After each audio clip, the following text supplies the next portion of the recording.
Live video started. সবাই লাইভে চলে আসো।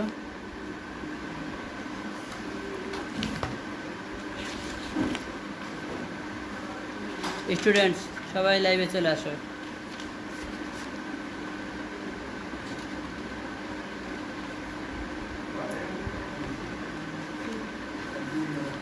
সবাই লাইভে চলে আসো। আজকে এফবিতে হবে, সবাইকে জানাই দাও এফবিতে হচ্ছে ক্লাস। আজকের ক্লাস এফবিতে হবে।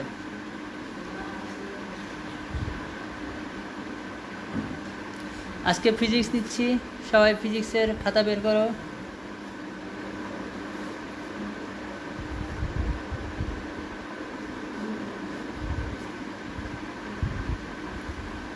ফিজিক্স চ্যাপ্টার হচ্ছে তাড়িত চুম্বক আবেশ। তাড়িত চুম্বক আবেশ, ঠিক আছে। হ্যাঁ, এই তো সবাই চলে আসতেছে।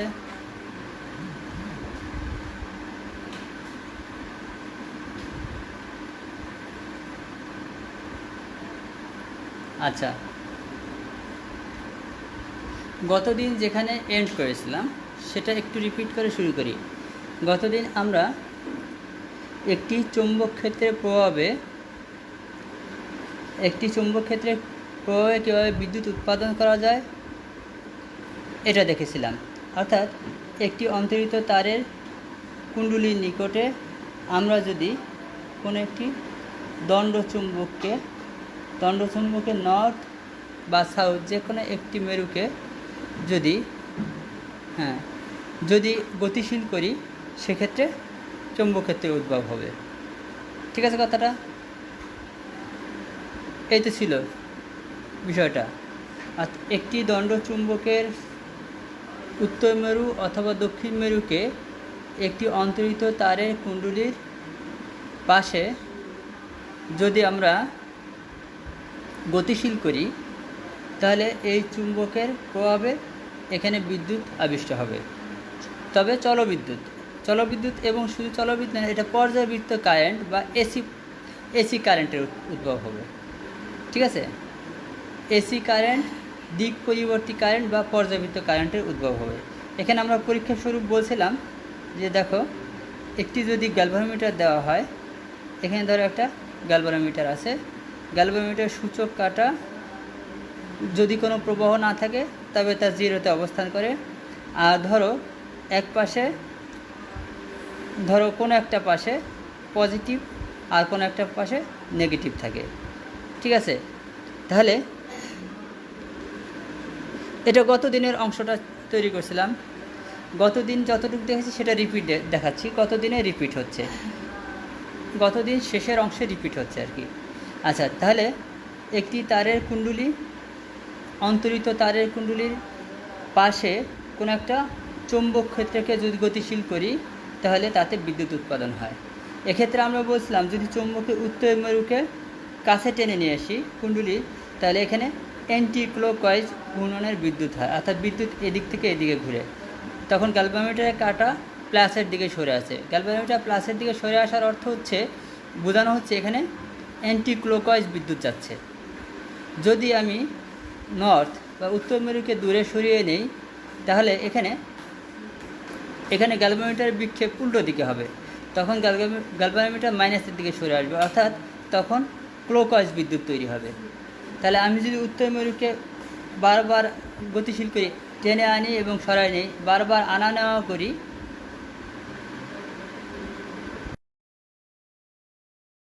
এই সমস্যা কি তোমাদের? উল্টাপাল্টা কমেন্ট বাদ দিয়ে পড়ায় মনোযোগ দাও। তাহলে একটা উত্তর মেরুকে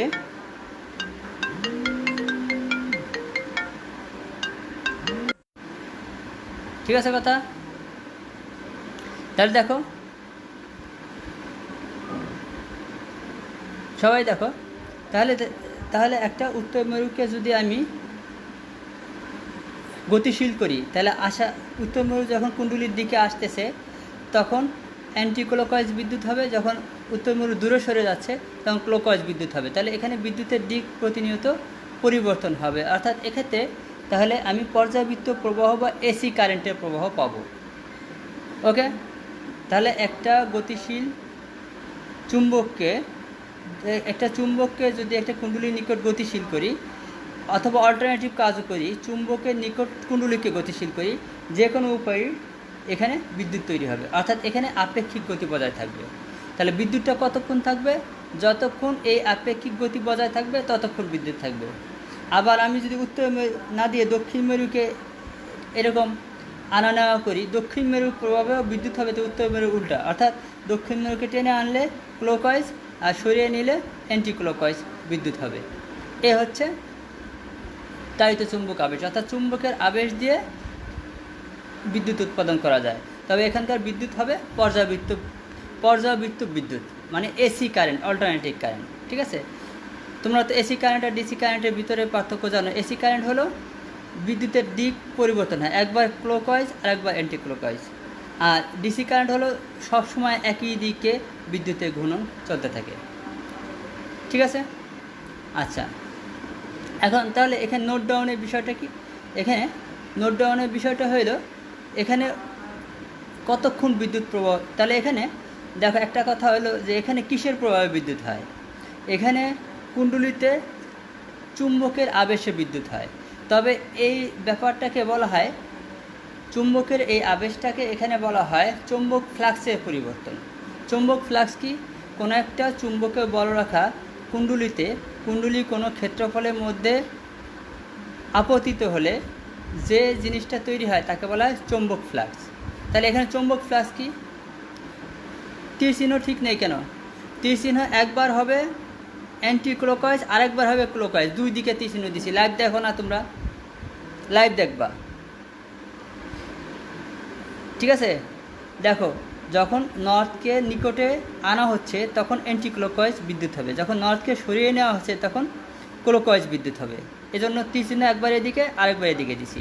আবার সাউথের ক্ষেত্রে সাউথটাকে যখন টেনে নিয়ে আসা হবে তখন সাউথ টেনে নিয়ে আসলে ক্লকওয়াইজ বিদ্যুৎ হবে, আর সাউথ রিলিজ করলে দূরে সরাই নিলে তখন অ্যান্টি ক্লকওয়াইজ। অর্থাৎ ক্লকওয়াইজ এবং অ্যান্টি ক্লকওয়াইজ এই বিদ্যুৎ দুই দিকেই হবে বলে আমার তীর চিহ্ন দুই দিকে দেওয়া লাগছে। ওকে,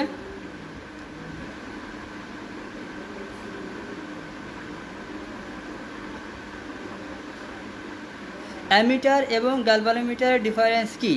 আচ্ছা, এই টপিকের শেষে অ্যামিটার এবং গ্যালভানোমিটারের ডিফারেন্সটা ক্লিয়ার করব। আপাতত গ্যালভানোমিটার হলো বিদ্যুৎ প্রবাহের অস্তিত্ব এবং দিক পরিমাপ করা যন্ত্র।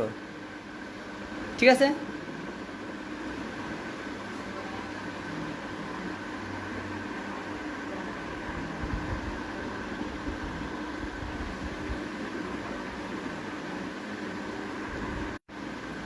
বুঝতে পারছো? তাহলে গ্যালভানোমিটার কি? গ্যালভানোমিটার হলো যে যন্ত্রের সাহায্যে বিদ্যুৎ প্রবাহের অস্তিত্ব এবং দিক উভয়ই পরিমাপ করা যায়। অস্তিত্ব মানে বিদ্যুৎ প্রবাহ হচ্ছে কিনা, কাঁটা নড়লে বোঝা যায় বিদ্যুৎ প্রবাহ হচ্ছে, আর কাঁটা যদি প্লাসের দিকে সরে তাহলে বুঝতে হবে অ্যান্টি ক্লকওয়াইজ বিদ্যুৎ, আর কাঁটাটা যদি মাইনাসের দিকে সরে যায় তাহলে বুঝতে হবে ক্লকওয়াইজ বিদ্যুৎ। ঠিক আছে কথাটা?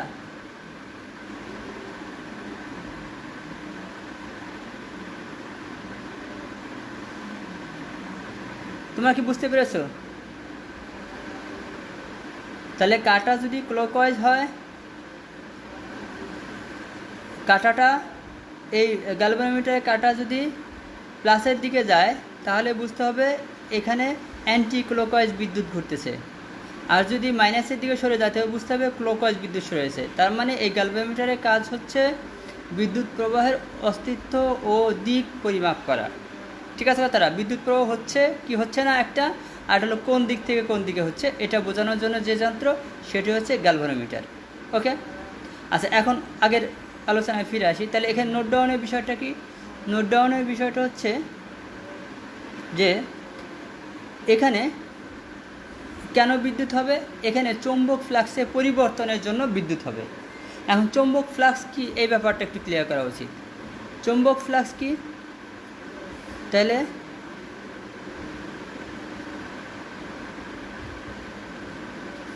চৌম্বক ফ্লাক্সটা কি?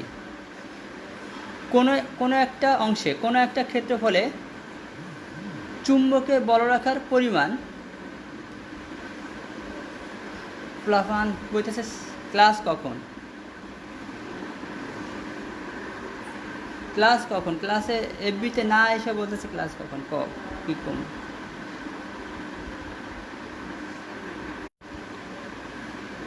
তোমরা কি বুঝতে পারছো চুম্বক ফ্লাক্স কি চুম্বক ফ্লাক্সের সংজ্ঞা আচ্ছা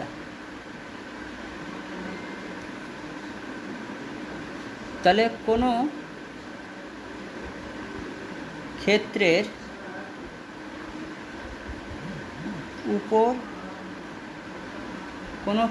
উপর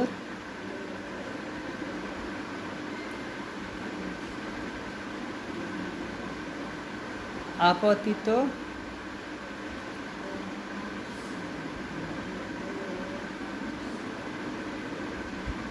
চৌম্বক ক্ষেত্রের পরিমাণ ও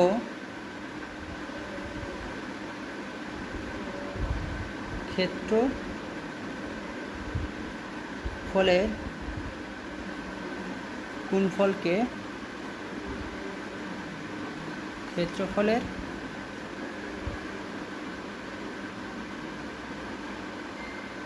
গুণফলকে চৌম্বক ক্ষেত্র বলে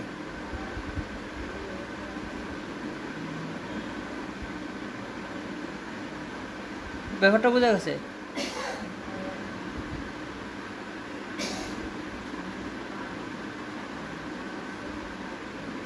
ব্যাপারটা কি বুঝছো তাহলে কোনো ক্ষেত্রের উপর আপতিত চৌম্বক ক্ষেত্রের পরিমাণ অর্থাৎ কতটুকু চুম্বক তার উপরে পড়তেছে আচ্ছা এবং ওই এই ক্ষেত্রফলের গুণফলকে চৌম্বক ক্ষেত্র বলে অর্থাৎ মনে করো একটা ক্ষেত্রফল একটা ক্ষেত্র মানে ধরো এটা একটা বর্গাকার ক্ষেত্র ধরলাম আর এর উপর যদি চুম্বকের বলরেখাগুলো পড়ে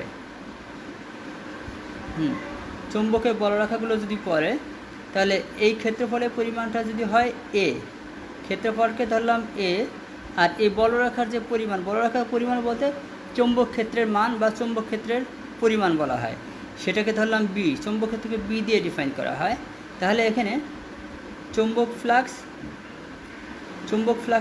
তাহলে কী হবে চৌম্বক ফ্লাক্স যাকে বলা হয় ফ্লাক্স এই হলো সয়ক্স চৌম্বক ফ্লাক্সকে ডিফাইন করা হবে ফাই দিয়ে তাহলে phi is equal to A into B অর্থাৎ ক্ষেত্রফল ইন্টু চৌম্বকের পরিমাণ এই দুটো গুণফলে যা হয় তাকে বলা হয় চৌম্বক ফ্লাক্স ঠিক আছে কথাটা কেউ না বুঝলে বলো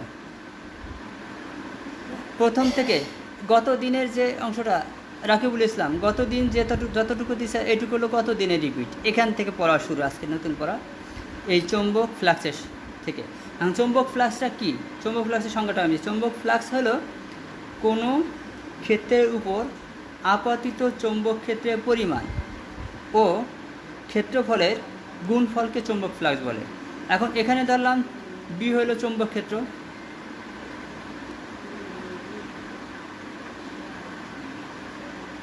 আচ্ছা বি হলো চৌম্বক ক্ষেত্র এ হচ্ছে ক্ষেত্রফল তাহলে এই দুটো গুণফলে যে রাশি তৈরি হবে এ ইন্টু বি তাকে বলা হয় চৌম্বক ফ্লাক্স চৌম্বক ফ্লাক্সকে এই সিম্বল ফাই দিয়ে প্রকাশ করা হয় ঠিক আছে এখানে আমি লিখে দিচ্ছি বিটা হলো চৌম্বক ক্ষেত্র বলতে কি বোঝায় একটা চুম্বক কতটুকু সবল কত বেশি আকর্ষণ করতে পারে তা প্রকাশের রাশিটাকে বলা হয় চৌম্বক ক্ষেত্র সেটা হলো বি আর এ হলো ক্ষেত্রফল এই যে ক্ষেত্রফল মানে কি দৈর্ঘ্য গুণ প্রস্থ আয়তাকার হলে বর্গাকার হলে এক বাহুর স্কয়ার সেই ক্ষেত্রফল আর কি ঠিক আছে তাহলে ক্ষেত্রফল চৌম্বক ক্ষেত্র এই দুটো গুণফলই হচ্ছে চৌম্বক ফ্লাক্স সবাই কি বুঝছো এটা পাই না এটা ফয়কারে ফা রস্যই ফয়কারে ফা রস্যই এর উচ্চারণ হলো ফাই কেউ না বুঝলে এখন কোশ্চেন করতে পারো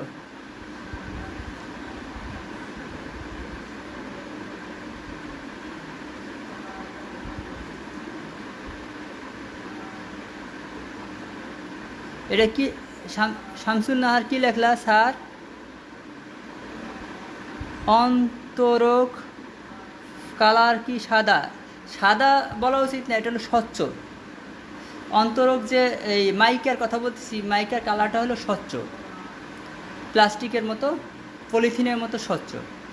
আর অনেক অন্তরক আছে সেগুলো স্বচ্ছ না, অন্য অন্য কালারের হতে পারে, কিন্তু আমরা এখানে যে অন্তরক ইউজ করি সেটা স্বচ্ছ। ঠিক আছে, আনসার পেয়ে গেছো?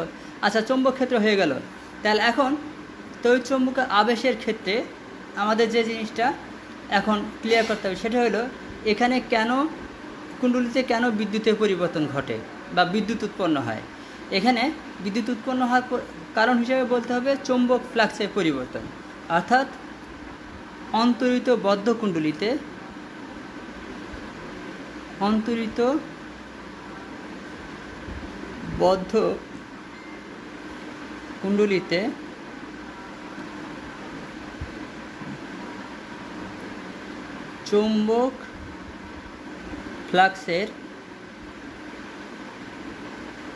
চৌম্বক ফ্লাক্সের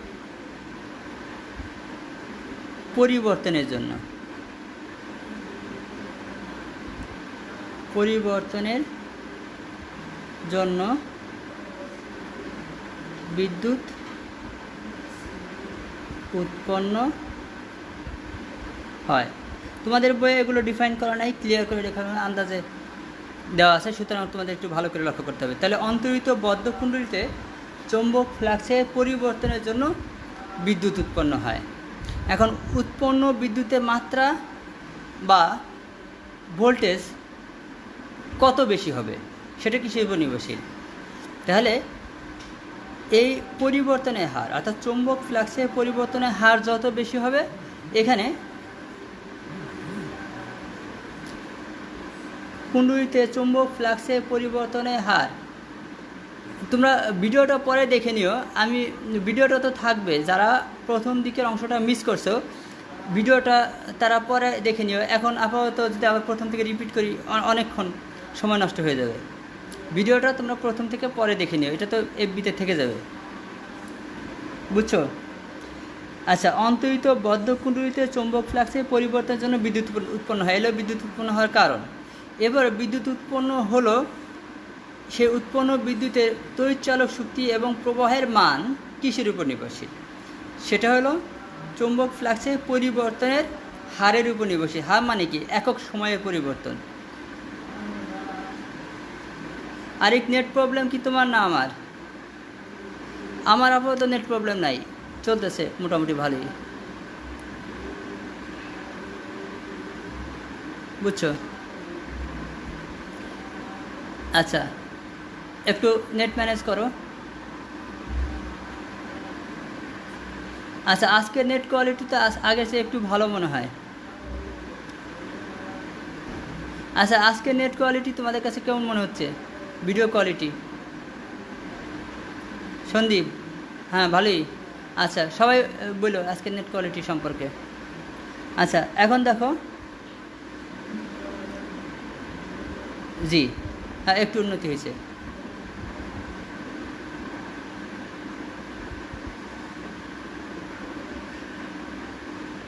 হ্যাঁ, আরিফ কি বলবা বলো? আরিফ কি দেখতে পাচ্ছ? মিডিয়াম। আচ্ছা, সন্দীপ রুদ্র ভালো না, সাফায়াতে রাব্বি। আচ্ছা ঠিক আছে, শোনো, শুনছি তোমাদের কথা। এবার দেখো তাহলে, এবার চৌম্বক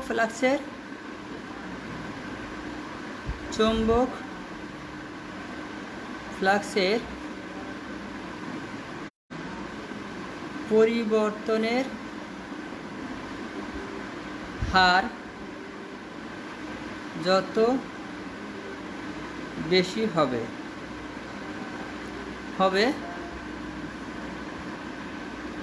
আচ্ছা, চৌম্বক ফ্লাক্সের পরিবর্তনের হার যত বেশি হবে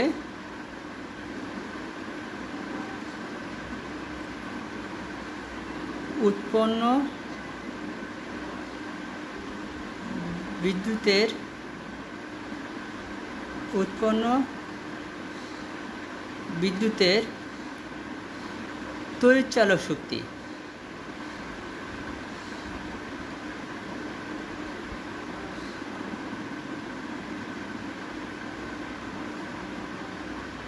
তড়িৎচালক শক্তি ও তত বেশি হবে। আচ্ছা, এই কথাটা কি তোমরা বুঝতে পারলা? এখানে ফ্লাক্সের পরিবর্তনের হার যত বেশি হবে, উৎপন্ন বিদ্যুতের তড়িৎচালক শক্তিও তত বেশি হবে। হ্যাঁ, এখন আমার কথা হলো ফ্লাক্সের পরিবর্তনের হার কিভাবে বাড়ানো যাবে। ফ্লাক্সের পরিবর্তনের হার বৃদ্ধি করতে হলে এখানে এই যে একটা হলো চুম্বককে খুব দ্রুত গতিশীল করতে হবে, ঠিক আছে?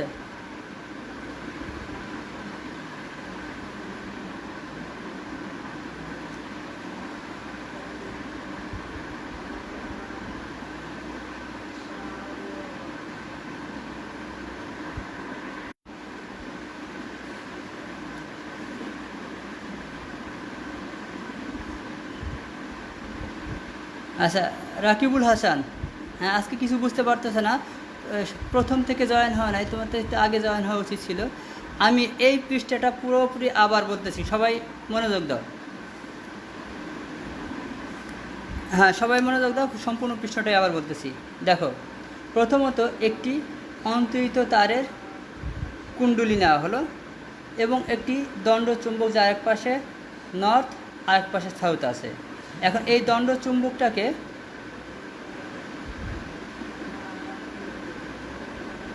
আচ্ছা, এখন এই দণ্ড চুম্বকটাকে যদি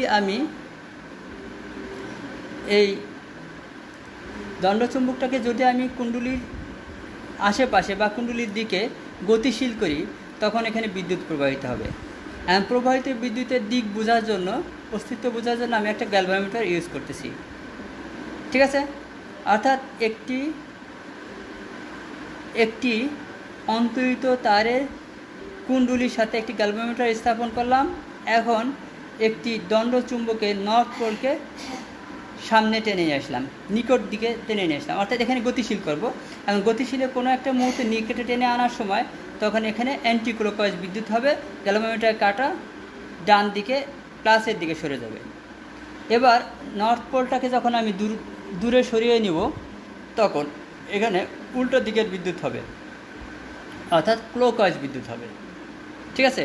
তার মানে আমি নর্থ পোলটাকে যদি বারবার এরকম করে আনতে থাকি আর নিতে থাকি, এখানে একবার অ্যান্টি ক্লকওয়াইজ আর একবার ক্লকওয়াইজ, অ্যান্টি ক্লকওয়াইজ ক্লকওয়াইজ, এইভাবে বিদ্যুৎ। এই বিদ্যুৎকে বলা হয়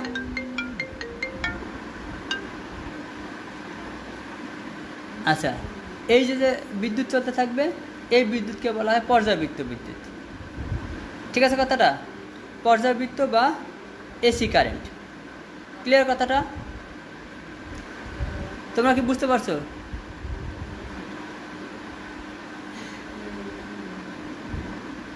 আচ্ছা, তোমাদের মধ্যে কেউ জয়েন করতে পারতেছে না। আচ্ছা, জয়েন করতে না পারলে তোমরা একটু হেল্প করো, ওদেরকে গ্রুপে বলে দাও যে 3G, কারো যদি 3G চলে তাহলে ভিডিও দেখা যাবে না, 4Gতে নিয়ে আসতে হবে। 4Gতে না আনতে পারলে ভিডিওটা দেখা যাবে না, অনেকে নাকি আসতে পারতেছে না। বুঝতে পারছো কথাটা? আচ্ছা, তাহলে এখানে আমি একটা চুম্বককে গতিশীল করলে এখানে অ্যান্টি ক্লকওয়াইজ ক্লকওয়াইজ পর্যাবৃত্ত কারেন্ট তৈরি হবে, অর্থাৎ কারেন্টের দিক পরিবর্তন হবে প্রতি মুহূর্তে। এখানে যে বিদ্যুৎ পরিবর্তন, এই গ্যালভানোমিটার দিয়ে বিদ্যুতের দিকটা দেখা যায়, গ্যালভানোমিটার কাটা এভাবে নড়তেছে, এভাবে নড়তেছে, এভাবে নড়তেছে, এভাবে নড়তেছে, অর্থাৎ একবার অ্যান্টি ক্লকওয়াইজ বিদ্যুৎ আর একবার ক্লকওয়াইজ বিদ্যুৎ হচ্ছে, এই হচ্ছে কথা। এখন কথা, এই বিদ্যুৎ তৈরি হওয়ার কারণটা আমরা বিশ্লেষণ করি। এই কারণ বিশ্লেষণ করতে হলে আমাদেরকে যে জিনিসটা জানতে হবে, ভালো করে লক্ষ্য করো। আচ্ছা, ঠিক আছে, আগামী দিন তোমাদেরকে আমি জুমেই ক্লাস দেবো, আগামী ক্লাস জুমে দেবো, ঠিক আছে? ওকে ওকে, আগামী ক্লাসটা কালকে জুমে দেবো।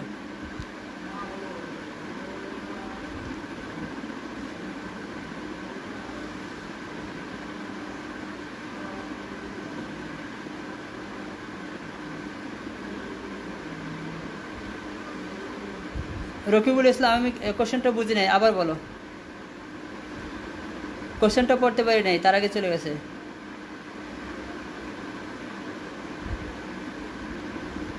রকিবুল ইসলাম, তোমার কোশ্চেনটা আবার করো।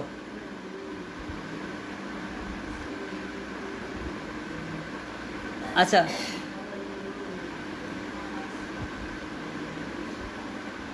জুম পাসওয়ার্ড পরে দিয়ে দেবো। জুম পাসওয়ার্ড আর কি লাগবে পাসওয়ার্ডের সাথে?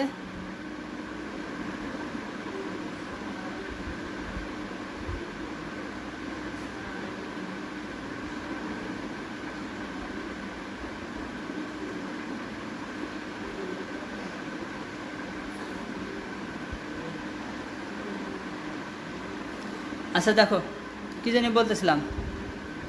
তাহলে এখানে চৌম্বক ফ্লাক্স কাকে বলে? চৌম্বক ফ্লাক্স হচ্ছে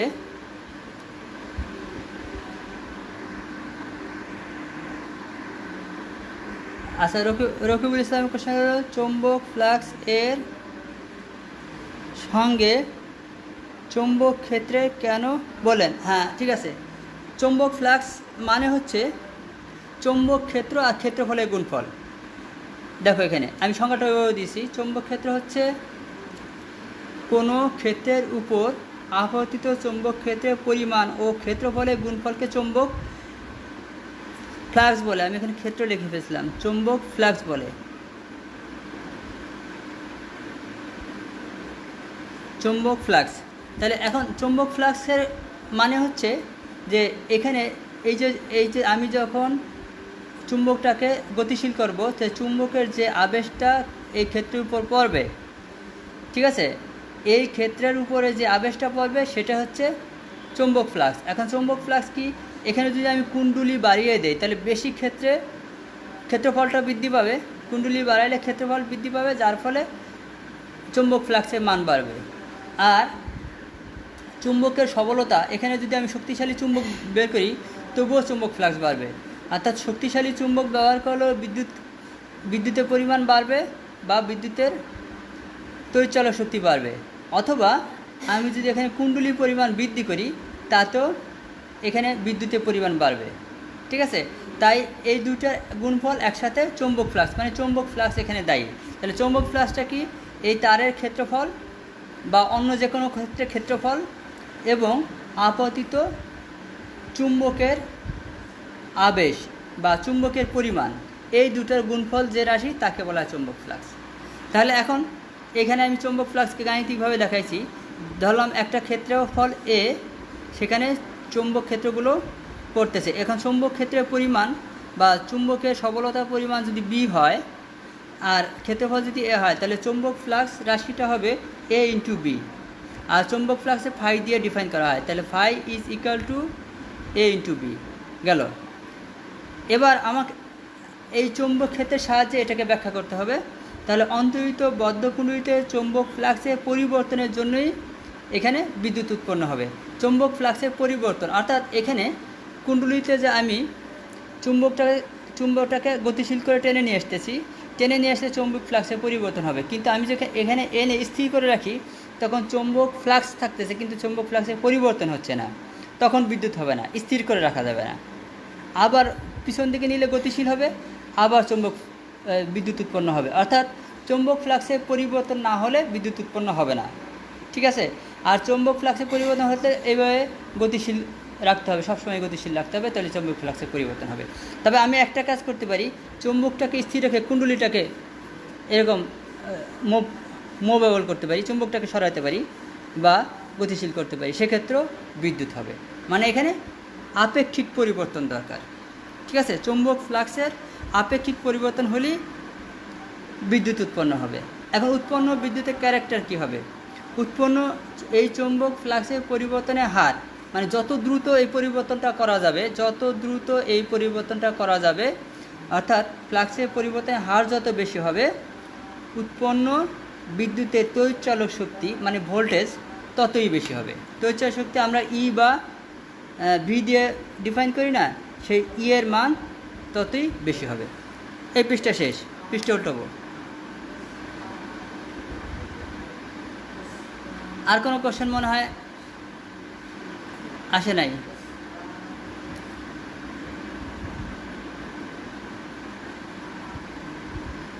আচ্ছা ঠিক আছে, কিনবো, প্রো প্যাক কিনবো। প্রো প্যাক কোথায় পাওয়া যায়?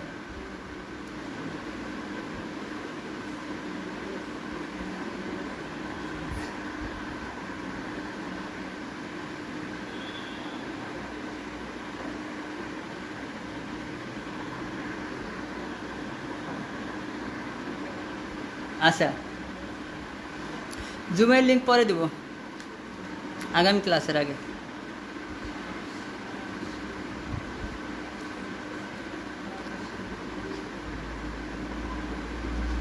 আচ্ছা, এরপরে চলে আসি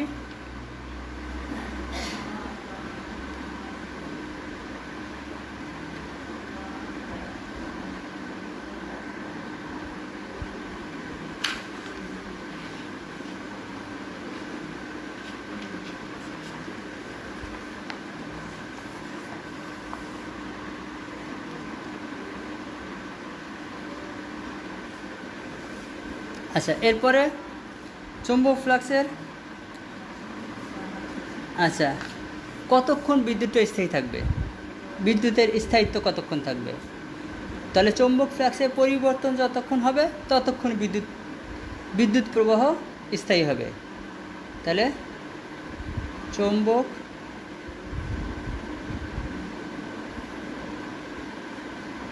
ফ্লাক্সের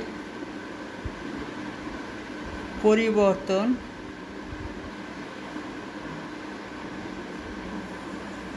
যতক্ষণ চুম্বক ফ্লাক্সের পরিবর্তন যতক্ষণ স্থায়ী থাকবে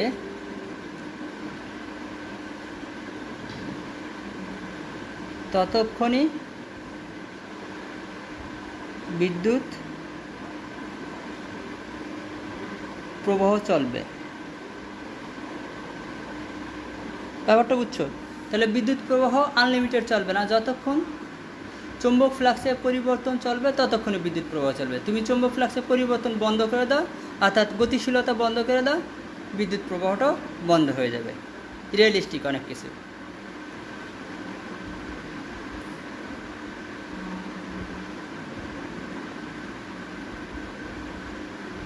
ওকে, আচ্ছা এবার শেষ, এই বিষয়টা শেষ।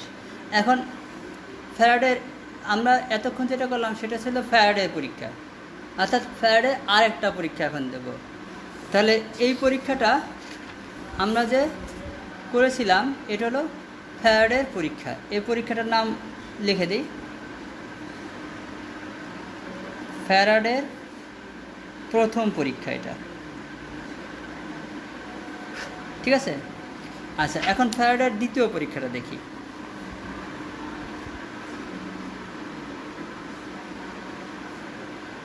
এবার ফ্যারাডের বিজ্ঞানী ফ্যারাডে আর কি দ্বিতীয় পরীক্ষা। আচ্ছা দেখো,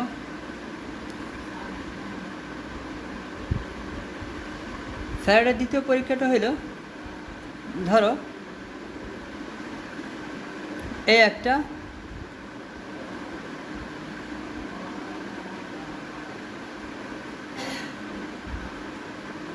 বৈদ্যুতিক তারের কুণ্ডলী,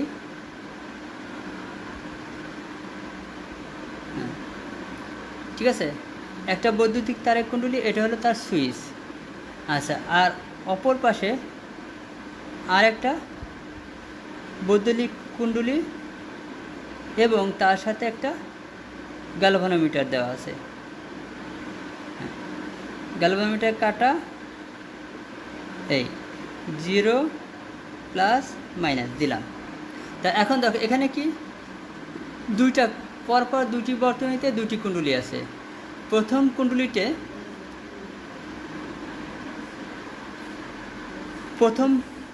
কুণ্ডলীতে একটি বৈদ্যুতিক উৎস দেওয়া হয়েছে, অর্থাৎ ব্যাটারি বা কোনো তড়িৎ উৎস দেওয়া হয়েছে। আর একটা এটা হলো সুইচ দেওয়া হয়েছে। আর এখানে আর একটা সলিনয়েড বা কুণ্ডলী, ঠিক আছে। এখন আমি যদি এখানে বিদ্যুতের সুইচ দেই তাহলে এই কুণ্ডলিতে বিদ্যুৎ যাবে। বিদ্যুৎ গেলে আমরা জানি সলিনয়েডের ভিতরে বিদ্যুৎ গেলে তা চুম্বকে পরিণত হয়, তাহলে এখানে একটা চুম্বক ক্ষেত্র তৈরি হবে। তা আর এই চুম্বকে বল রাখা ওই পাশে চলে যাবে, এই চুম্বকে বল রাখার প্রভাবটা পাশের সলিনয়েডে চলে যাবে। পাশের সলিনয়েডে কোনো ব্যাটারি বা বিদ্যুতের উৎস নাই, তার পরিবর্তে আছে কি? তার পরিবর্তে আছে হলো একটি গ্যালভানোমিটার। তাহলে এখানে কি ঘটনা ঘটবে? এখানে এই কুণ্ডলীর এই বর্তনীর সুইচ দেওয়ার মুহূর্তে এই কুণ্ডলীতে গ্যালভানোমিটার কাটা কোনো একটা দিকে নড়ে চড়ে উঠবে, বুঝতে পারছো? আবার সুইচ অফ করার সময় গ্যালভানোমিটার কাটা আবার আর একদিকে নড়ে চড়ে উঠবে। আর এর মধ্যবর্তী সুইচ অন করার থেকে অফ করার মধ্যবর্তী সময়ে গ্যালভানোমিটার কাটা জিরোতে থাকবে। অর্থাৎ আমি যদি লাইভ দেখাই, ধরো লাইভ দেখাচ্ছি গ্যালভানোমিটার কাটা, এই কলমটা ধরো গ্যালভানোমিটার কাটা। তো সুইচ যখন অন করা হবে তো গ্যালভানোমিটার কাটা এদিকে কোনো একটা দিকে যায় আবার ফিরে আসবে, এরপরে গ্যালভানোমিটার কাটা জিরোতেই থাকবে। আবার সুইচটা অফ করার সময় গ্যালভানোমিটার কাটা আবার নড়ে চড়ে উল্টো দিকে নড়ে চড়ে আবার জিরোতে আসবে। তার মানে কি বোঝা গেল? তাহলে এই পরীক্ষা থেকে বোঝা গেল যে যখন সুইচ অফ করা হবে তখন একবার বিদ্যুৎ হবে, যখন সুইচ অন করা হবে তখন আরেকবার বিদ্যুৎ হবে। শুধু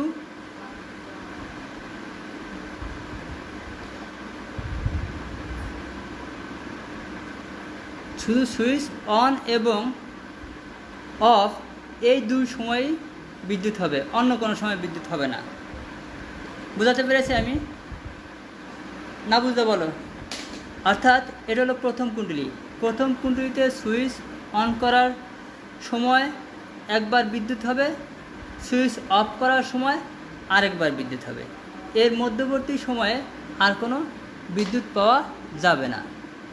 অর্থাৎ সুইচ অন এবং অফের আগের পেজটা তো অনেকক্ষণ ধরে ছিল, তখন কি করছো? আচ্ছা পরে দেখো, এখন দেখো একটা টপিক, নতুন টপিক শুরু হয়েছে, আগেরটা বাদ। এখন সুইচ অন এবং অফ করার সময়, এখানে সুইচ অন এবং অফ করার সময় কেবলমাত্র দ্বিতীয় কুণ্ডলীতে বিদ্যুৎ হবে। এটা হলো প্রথম কুণ্ডলী বা প্রথম বর্তনী, প্রথম কুণ্ডলী, আর এটা হলো দ্বিতীয় কুণ্ডলী। দেখো প্রথম কুণ্ডলীতে সুইচ অন করলে দ্বিতীয় কুণ্ডলীতে বিদ্যুতের আবেশ হবে, প্রথম কুণ্ডলীতে সুইচ অফ করলে আরেকবার বিদ্যুতের আবেশ হবে দ্বিতীয় কুণ্ডলীতে। কিন্তু মাঝখানে যদি আমি সুইচ অন করে 3 মিনিট রেখে দিই, 5 মিনিট রেখে দিই, ওই সময়ে কোনো বিদ্যুৎ হবে না। ব্যাপারটা বুঝছো? সুইচ অন করার মুহূর্তে একবার, সুইচ অফ করার মুহূর্তে একবার। ধরো সুইচ অন করে 10 মিনিট রেখে দিল, এখানে ওই 10 মিনিটে কোনো বিদ্যুৎ হবে না। কেন হবে না? এখন কারণটা দেখি। আচ্ছা, কারণটা হলো, সবাই লক্ষ্য করো, এইখানে যখন কুণ্ডলীতে বিদ্যুৎ প্রবাহ চালু করা হয় নাই তখন এখানে কোনো চুম্বকত্ব হয় নাই। যখন বিদ্যুতের সুইচ দেওয়া হয়েছে তখনই কেবলমাত্র এখানে চৌম্বক ক্ষেত্র তৈরি হয়েছে। এই চৌম্বক ক্ষেত্রের প্রভাব বা এই চৌম্বক ক্ষেত্রের বড় রেখাগুলো ওই পাশের কুণ্ডলীতে গিয়ে পড়ছে। তা এই পাশের কুণ্ডলীতে আগে কোনো চুম্বকের ফ্লাক্স ছিল না, এখন চৌম্বক ক্ষেত্র আসার কারণে এখানে চৌম্বক ফ্লাক্স তৈরি হলো, আর চৌম্বক ফ্লাক্সের পরিবর্তন হলো, জিরো থেকে কোনো একটা মানে পরিবর্তন হলো। এই পরিবর্তনের জন্য মুহূর্তের জন্য এখানে বিদ্যুৎ হবে, কিন্তু একটু পরে তো আর কোনো পরিবর্তন নাই, ওই মানে চৌম্বক ক্ষেত্রেই এখানে, ওই মানে চৌম্বকের আবেশটাই বা চৌম্বক ফ্লাক্সের পরিমাণটাই এখানে বজায় আছে, অর্থাৎ পরিবর্তন হচ্ছে না। পরিবর্তন না হওয়ার জন্য এখানে আবার কোনো বিদ্যুৎ নাই। এরপরে যখন সুইচ অফ করা হবে তখন আরেকবার পরিবর্তন ঘটবে, অর্থাৎ চৌম্বক ফ্লাক্সগুলো যে পরিমাণ চৌম্বক ক্ষেত্রে এর উপরে পড়ছিল সেটা সরে গেল, সরে যাওয়া আরেকটা পরিবর্তন, সরে যাওয়ার এই পরিবর্তনের জন্য আরেকবার বিদ্যুৎ হবে। অর্থাৎ সুইচ অন এবং সুইচ অফের মুহূর্তেই বিদ্যুৎ হবে, আর অন্য কোনো সময় বিদ্যুৎ হবে না। ঠিক আছে? তাহলে আমি যদি ব্যাপারটা লিখে রাখি তাহলে কি হবে? শুধুমাত্র সুইচ অন এবং অফ করার মুহূর্তে বিদ্যুৎ উৎপন্ন হবে।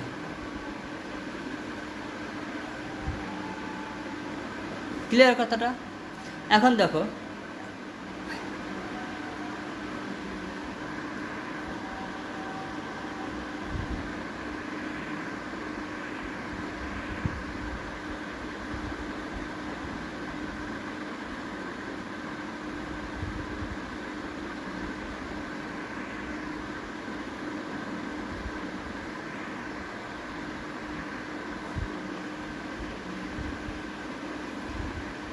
হ্যাঁ, অস্থায়ী পরিবর্তন, অর্থাৎ পরিবর্তন যতক্ষণ হবে। আরিয়ান, বুঝলাম না, কি বুঝলা না? এই যে এই কথাটা, তুমি যখন এখানে সুইচ অন করবা তখন ওটাতে বিদ্যুৎ পাবা। অন করে 1 ঘন্টা রেখে দিলে আর কোনো বিদ্যুৎ নাই। অন করার মুহূর্তে, অর্থাৎ ধরো 0.1 সেকেন্ডের জন্য বিদ্যুৎ পাইলা, এরপরে আর বিদ্যুৎ পাবা না। বিদ্যুৎ প্রবাহ এখানে চলতেইছে, কিন্তু ওখানে বিদ্যুৎ নেই, বুঝছো? আবার সুইচ যখন অফ করে ফেললা, তা আরেকবার বিদ্যুৎ হবে। ধরো 0.1 সেকেন্ডের জন্য বিদ্যুৎ হইল। এই প্রথমবার সুইচ অন করার সময় 0.1 সেকেন্ড বিদ্যুৎ পেলা, আর শেষের বার সুইচ অফ করার সময় আরেকবার 0.1 সেকেন্ড বিদ্যুৎ পেলা। এর মাঝে আগে পরে বিদ্যুতের সাপ্লাই পাওয়া যাবে না, এটাতে দ্বিতীয় কুণ্ডলীতে বিদ্যুতের সাপ্লাই পাওয়া যাবে না। এখন আমি যদি এই দ্বিতীয় কুণ্ডলীতে বিদ্যুতের প্রবাহ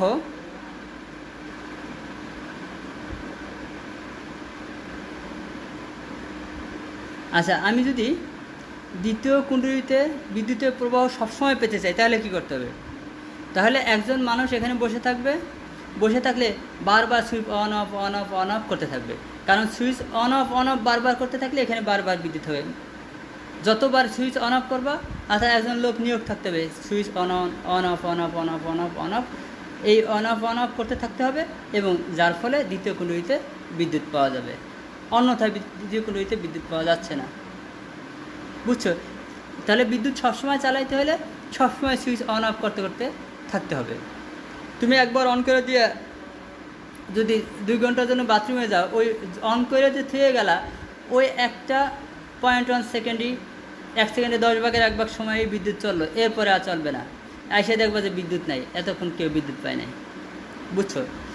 তাহলে তোমাকে কাজ করতে হবে কি, এখানে ডিউটি করতে হবে, সর্বক্ষণ সুইচ অন অফ করে যেতে হবে। তাহলে এখানে সর্বক্ষণিক বিদ্যুৎ পাওয়া যাবে। ব্যাপারটা বোঝা গেছে? এই হচ্ছে দ্বিতীয় পরীক্ষা, ঠিক আছে?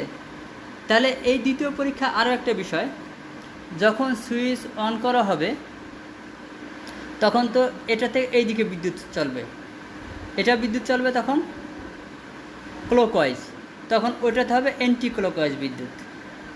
তাহলে এখানে যখন ক্লকওয়াইজ বিদ্যুৎ চালানো হবে সুইচ অন করার সময়, তখন এখানে উল্টো দিকে ক্লকওয়াইজ দিলে অ্যান্টি ক্লকওয়াইজ হবে।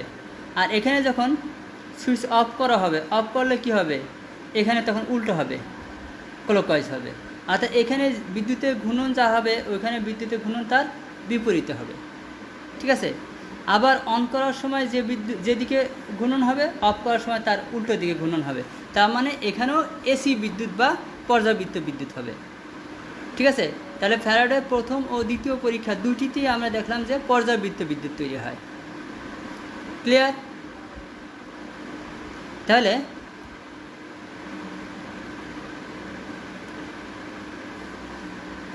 আরিক, তোমার ওই তুমি লক্ষ্য করবা, তুমি তো গ্রামীণ দিয়ে বিদ্যুৎ নেট কেনো 4G যাচাই করে নেট করবা, কারণ গ্রামীণে 4Gও আছে 3Gও আছে। 4G নেট কিনতে হবে, নাহলে প্রবলেম করবে নেটে, বুঝছো? 3G নেটে লাইভ ভিডিও দেখা মুশকিল।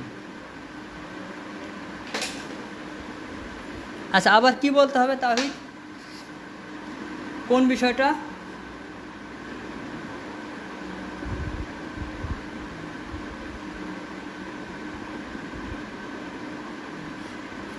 আরে গাধা, যখন প্রথম কুণ্ডলীতে সুইচ দেব তখন প্লাস থেকে মাইনাসের দিকে বিদ্যুৎ প্রবাহিত হবে। প্লাস থেকে মাইনাসের দিকে যে বিদ্যুৎ প্রবাহিত হবে, এটা এই বিদ্যুৎটা দেখো, এটা হচ্ছে কি ক্লকওয়াইজ না, ঘড়ির কাঁটার দিকে বিদ্যুৎ। আর এটার আবেশে যখন ওই বিদ্যুৎটা তৈরি হবে তখন সেটা তার বিপরীতে হবে। এটা ক্লকওয়াইজ হলে ওটা তখন উল্টো দিকে অ্যান্টি ক্লকওয়াইজ বিদ্যুৎ হবে। অ্যান্টি ক্লকওয়াইজ বিদ্যুৎ হবে মানে ক্যালকুলেটর কাটা প্লাসের দিকে সরে আসবে, তখন বোঝা যাবে যে এখানে অ্যান্টি ক্লকওয়াইজ হয়েছে। এখন যখন সুইচ অফ করে দেব, অফ করলে আমি এখানে ক্লকওয়াইজ বিদ্যুৎটা অফ করলাম, তাহলে ওখানে তখন বিদ্যুতের দিকটা পাল্টে যাবে। ওই অফ করার মুহূর্তে এখানে তখন ক্লকওয়াইজ তৈরি হবে। তাহলে এখানে সুইচ অন করলে এখানে হবে অ্যান্টি ক্লকওয়াইজ, অফ করলে হবে ক্লকওয়াইজ। অফ করলে তার উল্টো হবে, তার মানে এখানে পর্যাবৃত্ত প্রবাহ পাওয়া যাবে। তাহলে ফ্যারাডের উভয় পরীক্ষায় এসি কারেন্ট পাওয়া যাবে। এসি কারেন্টটি এভাবে দিক পরিবর্তন করে এসি কারেন্ট পাওয়া যাবে।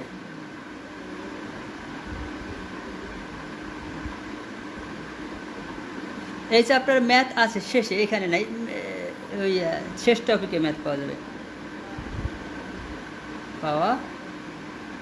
যাবে। ঠিক আছে, শেষ ফ্যারাডের দুইটা পরীক্ষা। এখন ফ্যারাডের এই পরীক্ষা দিয়ে এখন কি বুঝলাম, তোমাদের বাসায় যখন কারেন্ট চলে যাবে তাহলে তোমরা একটা কাজ করতে পারবা। সেটা হলো এই একটা কুণ্ডলী বানায়া তার ভিতর দিয়ে বিদ্যুৎ দিয়ে তারপরে এখানে সুইচ অন অফ বসে থাকে, সুইচ অন অফ করবা, অন অফ, আর ওইখানে বিদ্যুৎ পাবা। সেই বিদ্যুৎ এখান থেকে তার দিয়ে সাপ্লাই নিয়ে তোমাদের কাজে লাগাবা। আসলে এটা হয় না কেন? কারণ তোমার এখানে তো বিদ্যুৎ দেওয়াই লাগতেছে, তাহলে কোনো বরকত নাই। ওই বিদ্যুৎ দিয়ে এই বিদ্যুৎ পাওয়ার তো কোনো মানে নাই। তাহলে প্রথম এটা থেকে না, বরং প্রথম পরীক্ষা থেকে বিদ্যুৎ পাওয়া কার্যকর হবে। কেন? আমরা যদি এই ফ্যারাডের প্রথম পরীক্ষার মতো একটা কুণ্ডলী তৈরি করি, সেই কুণ্ডলী থেকে এখান থেকে তার দিয়ে কানেকশন নিয়ে লাইট ফ্যান ইত্যাদি ভিতর দিয়ে একটা চুম্বককে, তোমার কাজ হবে একটা চুম্বককে এরকম টানা হেঁচড়া করা। পাশের দিয়ে একটা চুম্বককে এভাবে সরাইলে, গতিশীল করলে সত্যি বিদ্যুৎ হবে। তবে বিদ্যুতের মাত্রা অনেক কম হবে, কিন্তু তুমি যদি অনেক শক্তিশালী চুম্বক ইউজ করো, অনেক ভারী কুণ্ডলী, অনেক বেশি পাক সংখ্যার কুণ্ডলী ইউজ করো, তাহলে যে বিদ্যুৎ হবে তা হয়তো তোমার ঘরের জন্য চলবে। কিন্তু এখানে একটা কথা হলো, আমাদের যে পরিমাণ ইলেকট্রিসিটি দরকার ঘরে, সেই পরিমাণ ইলেকট্রিসিটির জন্য যে চুম্বক লাগবে, যে কুণ্ডলী লাগবে, তা তোমার একার হাত দিয়ে, একজন মানুষের হাত দিয়ে টানা হাঁচা করা সম্ভব নয়। বুঝছো? অনেক ভারী চুম্বক হবে, অনেক ভারী কুণ্ডলী হবে, যা করতে হবে মেশিন দিয়ে। আমরা যে মেশিন ইউজ করি তার নাম হলো জেনারেটর। জেনারেটর মূলত এখানে একটা চুম্বক ফ্লাক্সেরই জেনারেটর ঘুরে একটা চুম্বক ফ্লাক্সেরই পরিবর্তন করে, যার ফলে বিদ্যুৎ উৎপন্ন হয়। অর্থাৎ এই সিস্টেমে এখন সারা বিশ্বে বিদ্যুৎ তৈরি হচ্ছে। ঠিক আছে কথাটা? শেষের অংশ না বুঝলেও চলবে। আমি দেখতেছি তোমরা অনেকে মনোযোগ না দিয়ে আলতু ফালতু কমেন্ট করো, পরে ফালতু কোশ্চেন করো। আচ্ছা, এই বিষয়টা শেষ। এখন আরেকটা বিষয়, নতুন বিষয় একটা হলো, পরের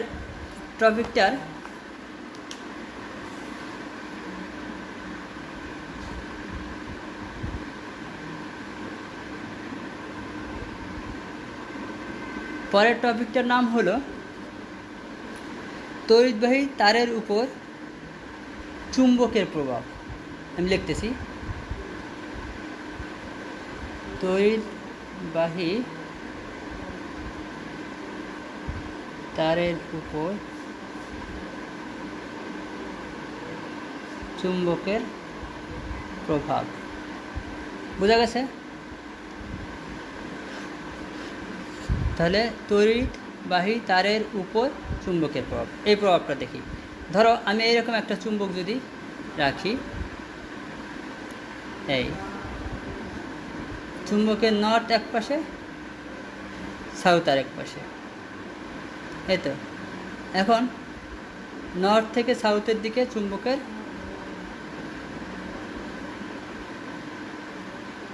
বলরেখা পাস হয়ে গেল। এখন এটা একটা অশ্বক্ষুরাকৃতি চুম্বক, এক পাশে অশ্বক্ষুরাকৃতি বা আকৃতি চুম্বক, এক পাশে নর্থ পোল আর এক পাশে সাউথ পোল। এখন এই বলরেখার মধ্য দিয়ে যদি আমি একটা বিদ্যুতের তার নিয়ে যায় বলরেখার মধ্যে, অর্থাৎ এই পাশে একটা মেরু, এই পাশে একটা, মাঝখানে বিদ্যুতের তার, এই কলমের মধ্যে এরকম বিদ্যুতের তার দেওয়া আছে। এখন এই বিদ্যুতের তারে বিদ্যুতের সুইচ দেওয়া মুহূর্তেই আমরা যদি এখন বিদ্যুতের সুইচ দিই, ধরো এদিক থেকে এদিকে বিদ্যুৎ পাঠাই, ঠিক আছে, নিচ থেকে এদিকে যদি বিদ্যুৎ পাঠাই, তাহলে এই বিদ্যুতের পরিমাণে বিদ্যুৎ পাঠানোর সাথে সাথে এই বিদ্যুতের প্রভাবে এই তারটা কোনো একটা দিকে লাফায় উঠে যাবে, অর্থাৎ এরকম যদি থাকে তারটা লাফ দিয়ে উপরে উঠে যাবে, অথবা ছিটকে নিচে উপরে যেতে পারে, অর্থাৎ তারটি গতিশীল হবে। বুঝছো? তাহলে কি হবে? তাহলে জিনিসটা আমি নোট ডাউন করতেছি। তাহলে কোনো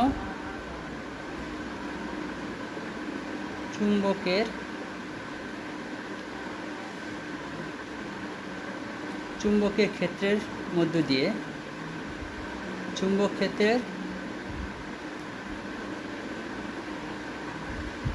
মধ্য দিয়ে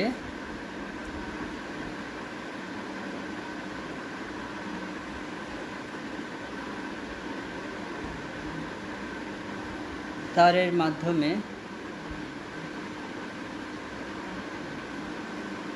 বিদ্যুৎ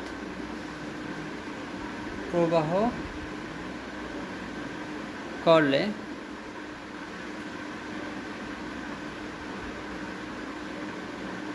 কেন এটা পরে বলতেছি, আগে দেখো, কোনো চুম্বকের ক্ষেত্রের মধ্য দিয়ে তারের মাধ্যমে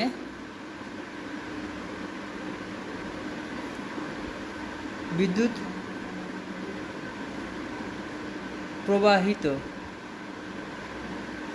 করলে তাহলে তারটি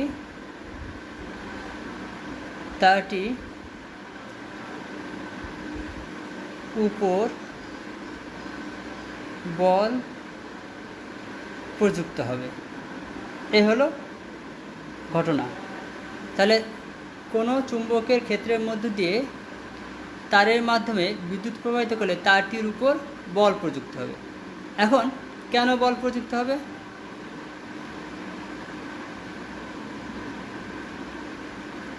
আচ্ছা,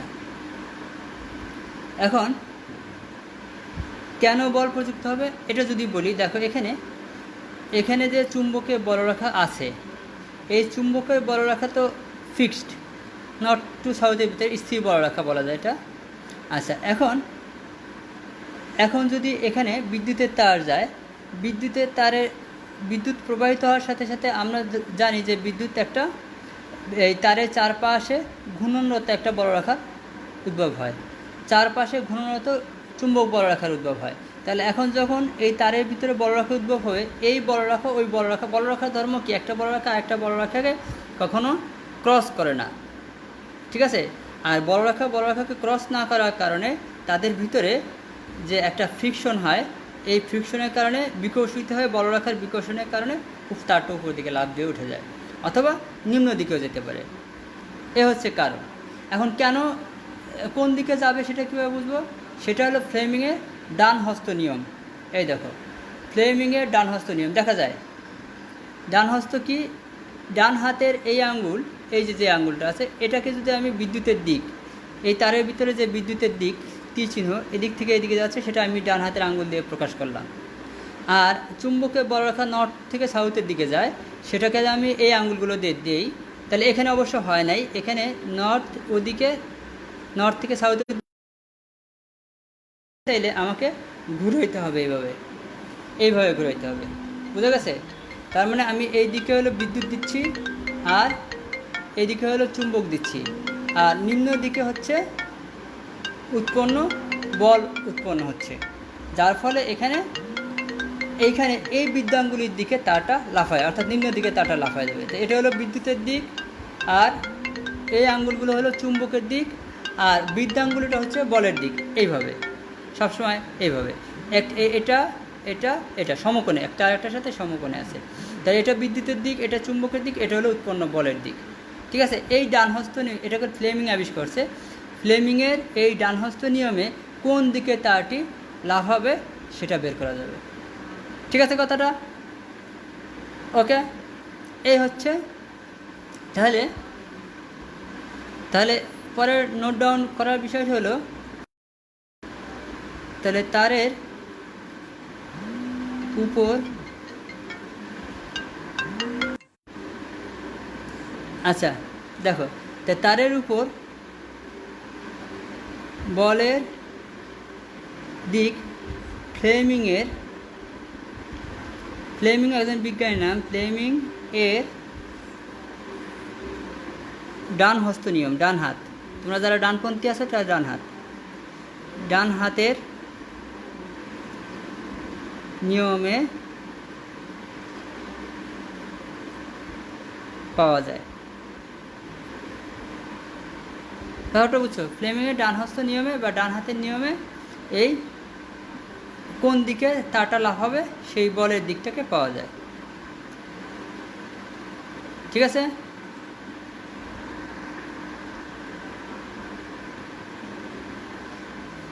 স্টুডেন্টরা অনেক। আচ্ছা তাহলে আবার আজকে এটি লাস্ট টপিক। তাহলে একটা চুম্বকের দুই মেরুর মাঝখানে, চুম্বকের বলরাখার মাঝখানে একটা তারকে স্থাপন করে তারে বিদ্যুৎ দিলে তারটা ওই বিদ্যুতের প্রবাহের সাথে সাথে কোনো একটা দিকে লাফিয়ে ওঠা হয়, উপরের দিকে লাফিয়ে ওঠা অথবা নিচের দিকে, অর্থাৎ চুম্বকের সাথে সমকোণে কোনো একদিকে গতিশীল হয়, লাফ দিয়ে ওঠে। এই লাফানো কারণটা হলো যে এই চুম্বকের বলরাখা এবং বিদ্যুতের দ্বারা উৎপন্ন চুম্বকের যে বলরাখা আছে সেই বলরাখার মধ্যে বিকর্ষণের কারণে এরূপ হয়ে থাকে। ঠিক আছে?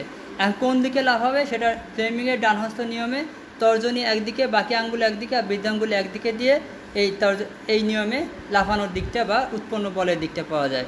বৃদ্ধাঙ্গুলির এই তর্জনীটা হচ্ছে এখানে তীর চিহ্নের দিক, কোন দিকে বিদ্যুৎ যাচ্ছে। আর এগুলো হচ্ছে প্রকাশ করে, তিনটা আঙ্গুল প্রকাশ করা হলো চুম্বকের বলরাখার দিক, আর এই বৃদ্ধাঙ্গুলিটা প্রকাশ করা হলো উৎপন্ন বলের দিক। ঠিক আছে? এই আজকে এ পর্যন্তই থাকলো। ইনশাল্লাহ শনিবারে জুমে ক্লাস হবে। ওকে, আল্লাহ হাফেজ।